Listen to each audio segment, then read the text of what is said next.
다 함께 사도신경으로 우리의 신앙을 고백하겠습니다.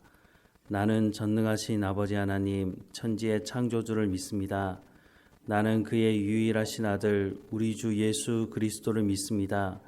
그는 성령으로 잉태되어 동정녀 마리아에게서 나시고 본디오 빌라도에게 고난을 받아 십자가에 못 박혀 죽으시고 장사된 지 사흘 만에 죽은 자 가운데서 다시 살아나셨으며 하늘에 오르시어 전능하신 아버지 하나님 우편에 앉아 계시다가 거기로부터 살아있는 자와 죽은 자를 심판하러 오십니다.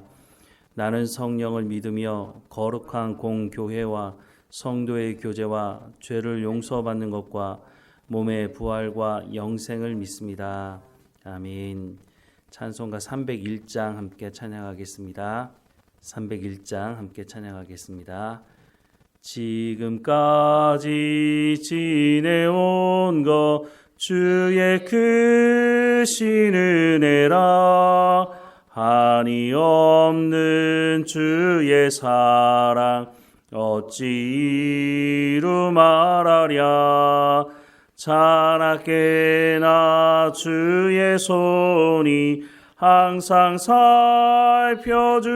살펴주시고 모든 일을 주 안에서 형통하게 하시네.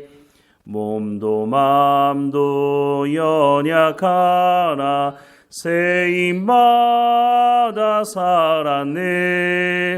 물 붓듯이 부시는 주의 은혜 족하다. 사랑 없는 거리에나 험한 길에 맬 때 주의 손을 굳게 잡고 찬송하며 가리라.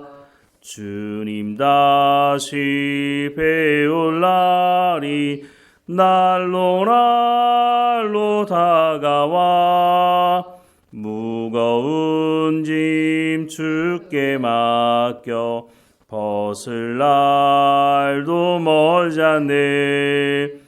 나를 위해 예비하신 고향 집에 돌아가 아버지의 품 안에서 영원토록 살리라. 아멘. 오늘 하나님께서 우리에게 주시는 말씀은 고린도전서 8장 1절부터 13절까지 말씀입니다. 고린도전서 8장 1절에서 13절까지 말씀 우리 함께 읽겠습니다. 우상의 제물에 대하여는 우리가 다 지식이 있는 줄을 아나 지식은 교만하게 하며 사랑은 덕을 세우나니 만일 누구든지 무엇을 아는 줄로 생각하면 아직도 마땅히 알 것을 알지 못하는 것이요 또 누구든지 하나님을 사랑하면 그 사람은 하나님도 알아주시느니라. 그러므로 우상의 제물을 먹는 일에 대하여는 우리가 우상은 세상에 아무것도 아니며 또한 하나님은 한 분밖에 없는 줄 아노라. 비록 하늘에나 땅에나 신이라 불리는 자가 있어 많은 신과 많은 주가 있으나 그러나 우리에게는 한 하나님 곧 아버지가 계시니 만물이 그에게서 났고 우리도 그를 위하여 있고 또한 한 주 예수 그리스도께서 계시니 만물이 그로 말미암고 우리도 그로 말미암아 있느니라. 그러나 이 지식은 모든 사람에게 있는 것은 아니므로 어떤 이들은 지금까지 우상에 대한 습관이 있어 우상의 제물로 알고 먹는 고로 그들의 양심이 약하여지고 더러워지느니라. 음식은 우리를 하나님 앞에 내세우지 못하나니 우리가 먹지 않는다고 해서 더 못 사는 것도 아니고 먹는다고 해서 더 잘 사는 것도 아니니라. 그런즉 너희의 자유가 믿음이 약한 자들에게 걸려 넘어지게 하는 것이 되지 않도록 조심하라. 지식 있는 내가 우상의 집에 앉아 먹는 것을 누구든지 보면 그 믿음이 약한 자들의 양심이 담력을 얻어 우상의 제물을 먹게 되지 않겠느냐. 그러면 내 지식으로 그 믿음이 약한 자가 멸망하나니 그는 그리스도께서 위하여 죽으신 형제라. 이같이 너희가 형제에게 죄를 지어 그 약한 양심을 상하게 하는 것이 곧 그리스도에게 죄를 짓는 것이니라. 그러므로 만일 음식이 내 형제를 실족하게 한다면 나는 영원히 고기를 먹지 아니하여 내 형제를 실족하지 않게 하리라. 아멘. 어디를 가든지 텃세를 부리는 사람이 있습니다. 한편으로 생각해 보면 텃세를 부리는 사람들, 그 사람들이 그 자리에 오기까지 자신도 많이 고생하고 자신도 대가집을 했다는 생각을 하기 때문에 텃세를 부리는 게 아닌가 하는 생각을 합니다. 그래서 세상 사람들이 살아가는 그 모든 곳에 가보면 다 텃세가 있습니다. 그런데 텃세를 부리면 안 되는 곳이 있습니다. 그곳이 어디냐면 바로 교회입니다. 교회는 예수님께서 핏값을 지불하고 사신 곳이고 교회 사람들이 모여 있긴 하지만 사람들이 주인이라고 할 수는 없는 것이죠. 예수님이 핏값을 지불하지 않으셨다면 교회 공동체가 이루어질 수가 없는 것입니다. 그런데 교회에 모인 사람들도 세상에 살다가 들어오다 보니까 세상 사람들이 하는 그 생각들을 동일하게 가지고 교회로 들어와서 똑같은 방법을 사용하려고 하는 모습이 있다고 하는 것이죠. 세상 사람들이 그 기득권을 지키기 위해서 어떻게 합니까? 자신의 기득권을 도전하는 사람이 있으면 거짓 소문을 내기도 하고 비방하기도 하고 물리적인 힘을 동원하기도 하죠. 이런 물리적인 힘을 동원하는 것이 커지다 보면 전쟁이 일어나기도 하는 것입니다. 이런 세상에서 살다가 교회에 들어와서도 똑같이 생각하고 행동하는 사람들이 있는데 심지어는 제자들조차도 예수님을 따라다녔던 제자들조차도 이런 부분에 있어서 자유롭지 못했다고 하는 것입니다. 마가복음 10장 35절에서 45절 말씀에 보면 세베대의 아들 야고보와 요한이 주께 나와 여짜오되 선생님이여 무엇이든지 우리가 구하는 바를 우리에게 하여 주시기를 원하옵나이다. 이르시되 너희에게 무엇을 하여 주기를 원하느냐? 여짜오되 주의 영광 중에서 우리를 하나는 주의 우편에 하나는 좌편에 앉게 하여 주옵소서. 예수께서 이르시되 너희는 너희가 구하는 것을 알지 못하는도다. 내가 마시는 잔을 너희가 마실 수 있으며 내가 받는 세례를 너희가 받을 수 있느냐? 그들이 말하되 할 수 있나이다. 예수께서 이르시되 너희는 내가 마시는 잔을 마시며 내가 받는 세례를 받으려니와 내 좌우편에 앉는 것은 내가 줄 것이 아니라 누구를 위하여 준비되었든지 그들이 얻을 것이니라. 열 제자가 듣고 야고보와 요한에 대하여 화를 내거늘 예수께서 불러다가 이르시되 이방인의 집권자들이 그들을 임의로 주관하고 그 고관들이 그들에게 권세를 부리는 줄을 너희가 알거니와 너희 중에는 그렇지 않을지니 너희 중에 누구든지 크고자 하는 자는 너희를 섬기는 자가 되고 너희 중에 누구든지 으뜸이 되고자 하는 자는 모든 사람의 종이 되어야 하리라.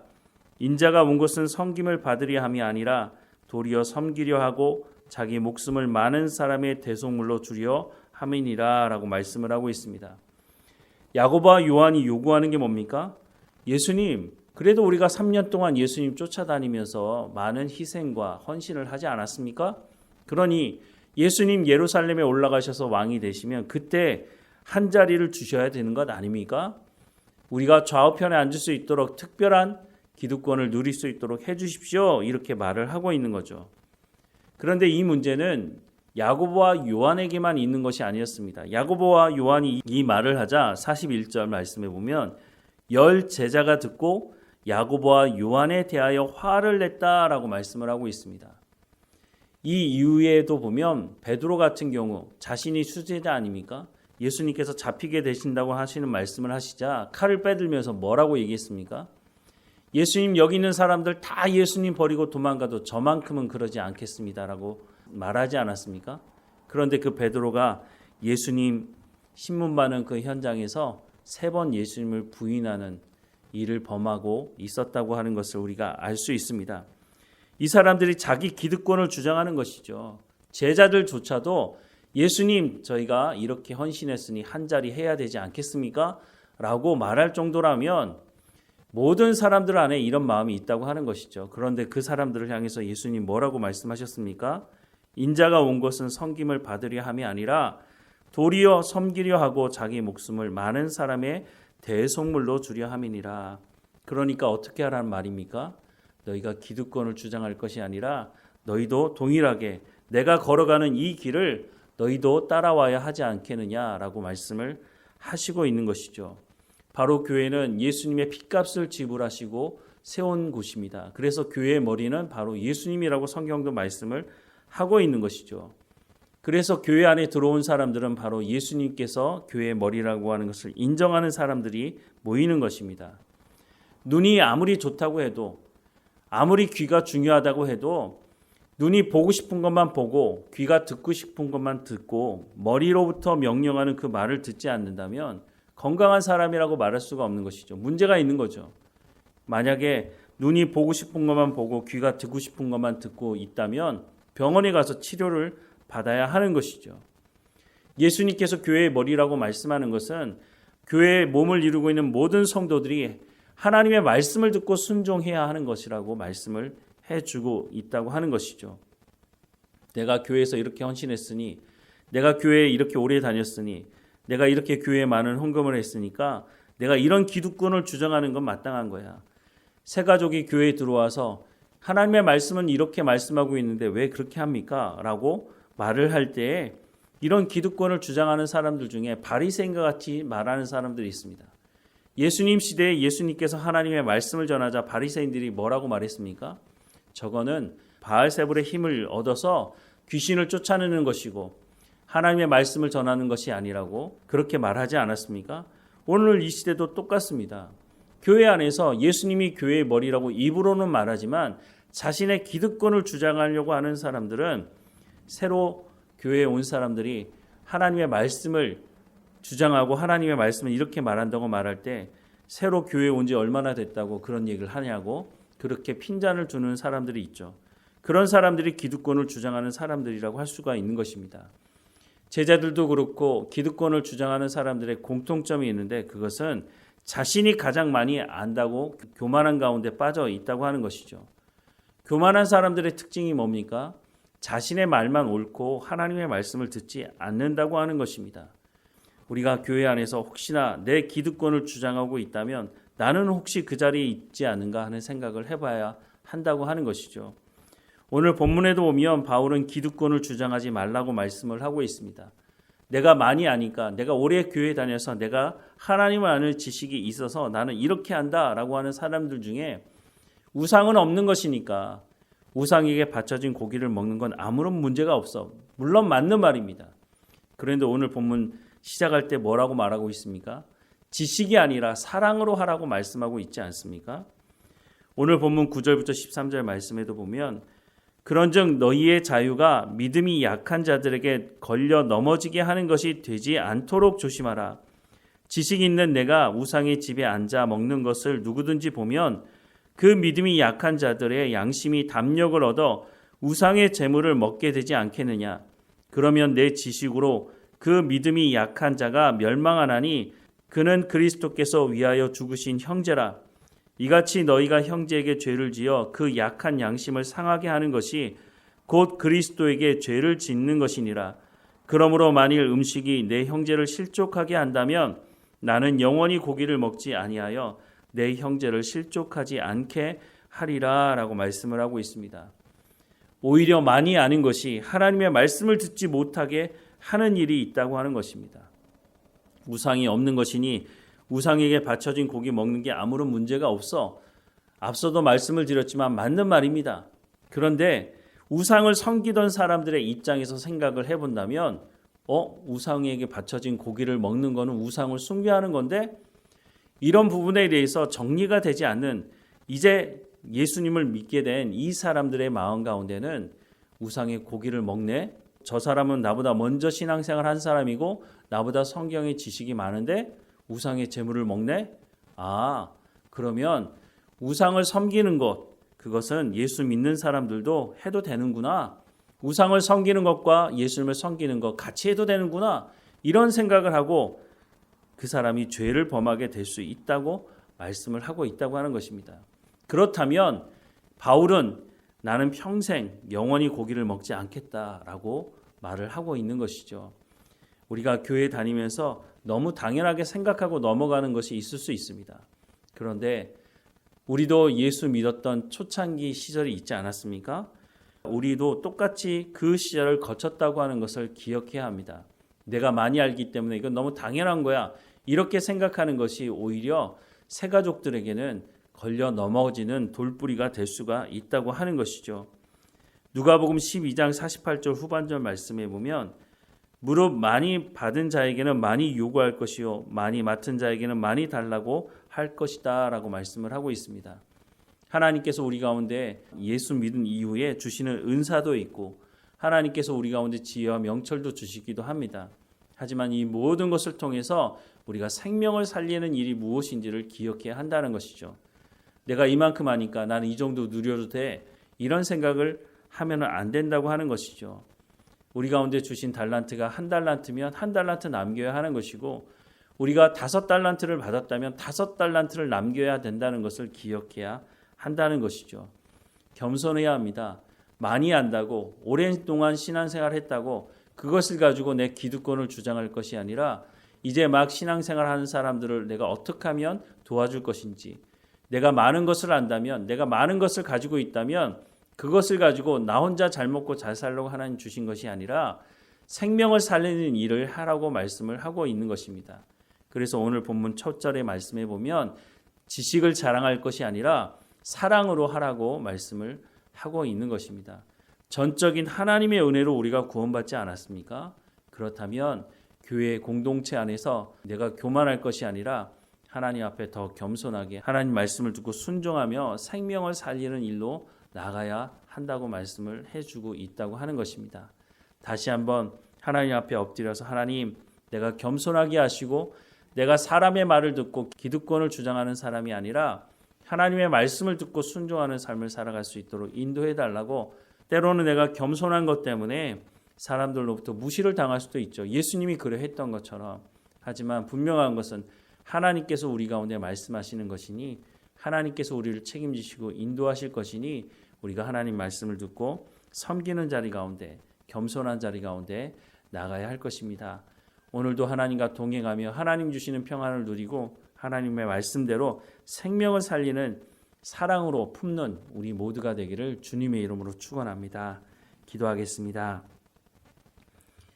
사랑하는 하나님, 우리 가운데 주신 은혜에 대해서 감사함을 잃어버리지 않도록 우리가 날마다 주님 앞에 겸손하며 깨어있도록 하나님 주시는 말씀을 가지고 생명을 살리는 일로 나아갈 수 있도록 우리의 삶을 주관하시고 인도해 주옵소서. 우리를 한 공동체로 부르셔서 하나님의 말씀을 듣게 하시고 하나님의 교회를 이루어갈 수 있도록 하시니 우리가 이 공동체 안에서 서로를 비방하지 않게 하시고 예수님께서 이 땅 가운데 섬기려 오시고 생명을 살리려 오셨던 것처럼 우리도 주의 말씀에 귀를 기울이며 순종하며 생명을 살리는 삶을 살아갈 수 있도록 은혜를 베풀어 주옵소서. 우리 공동체 안에 믿음이 연약한 사람들을 돌아보게 하시고 함께 그리스도의 장성한 분량에 이를 수 있도록 날마다 우리 가운데 성령의 충만함을 허락해 주시고 믿음이 연약한 사람들은 믿음이 성장되게 하시고 믿음이 좋은 사람들은 겸손함으로 생명을 살리고 섬기는 삶을 살아갈 수 있도록 인도해 주옵소서. 우리의 연약함도 하나님께 고백합니다. 날마다 주님 주시는 말씀으로 새로워지게 하시고 늘 강건한 삶을 살아갈 수 있도록 우리의 육체의 연약함도 하나님께서 붙들어 주셔서 강건해지도록 하나님 은혜를 허락해 주옵소서. 무엇보다 우리의 삶 가운데 베푸신 그 은혜를 우리의 자녀들에게도 베풀어 주셔서 하나님을 만나게 하시고 하나님의 말씀을 쫓아가는 삶이 될 수 있도록 유혹이 넘쳐나는 이 세상 속에서 이 세대를 분별하며 살아가는 우리의 자녀들 될 수 있도록 하나님의 은혜를 부어주시옵소서. 오늘도 하나님과 동행하는 삶이 되게 하시고 뒤를 돌아볼 때마다 여기까지 우리를 인도하셨다고 감사가 우리 입술에서 그쳐지지 않도록 은혜를 베풀어 주옵소서. 늘 우리와 함께 하시는 하나님께 감사드리고 예수님의 이름으로 기도드립니다. 아멘.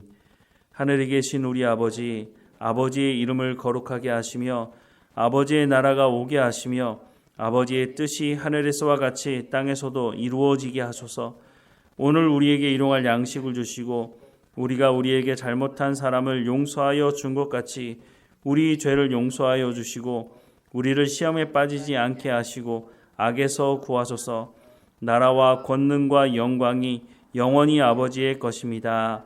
아멘.